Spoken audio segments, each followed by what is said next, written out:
What's good, Emo? So, I wanted to kind of chat with y'all and kind of give you a little bit of my opinion on some of the pop culture and current events going on right now. So, one of the things that I've seen was that a certain, I'll say celebrity, I'll be ambiguous for the sake of, privacy and respect, but a certain artist and musician was seen recently crying on a podcast because of their situation financially, right? So what we learned was that this person they wind up selling their musical catalog in order to kind of recoup some finances in order to fulfill their business that they got to take care of. Some personal family business came up, some life events occurred, so now they need to sell their catalog and use that money.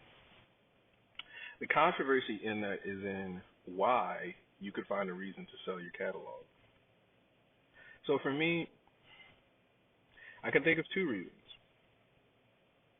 The catalog is an asset that I'm willing to sell, or the catalog is something that I need to sell.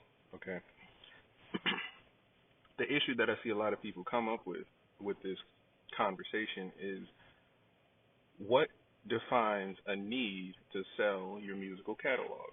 So when we think of major artists who have sold their catalogs and maybe made a lot of money, or maybe made what we think is too little money, what was the need that they had, and does it suffice?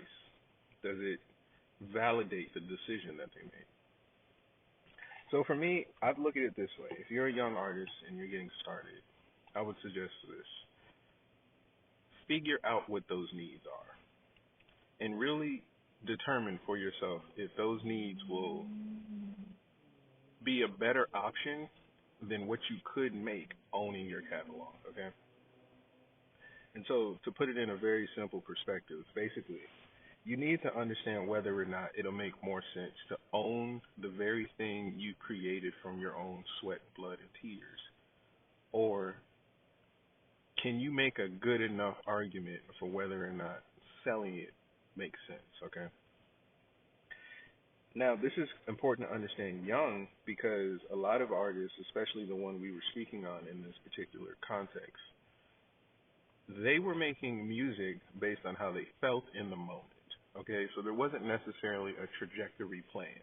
I've done this as well. So essentially, they didn't know the value of what they were making because they didn't plan or place a value upon it. So selling it seemed more like something that they needed to do to satisfy an immediate problem versus using their catalog as a tool, a true asset. I had to learn this as well. I've struggled with this, and it basically looks like this. The songs you make when you're sad will only be valuable to people who will like sad music or need sad music. Same with the songs when you're happy. But there are such things that you can do with your songs that provide them purpose. So it could be a commercial, it could be a jingle, it could be a soundtrack, even a score or a symphonic piece. This should help shape your mind about what you're doing, why you're creating it, and what you plan to do with it. Because on one hand, you can be the greatest rapper or singer or guitar player in the world and have a million songs. But if we don't love you anymore, what value does it have? But if you sell your catalog when we love you the most, what value are you missing out on? So these are the things you're going to have to navigate in the creative space because the concept of ownership is the basis of this channel.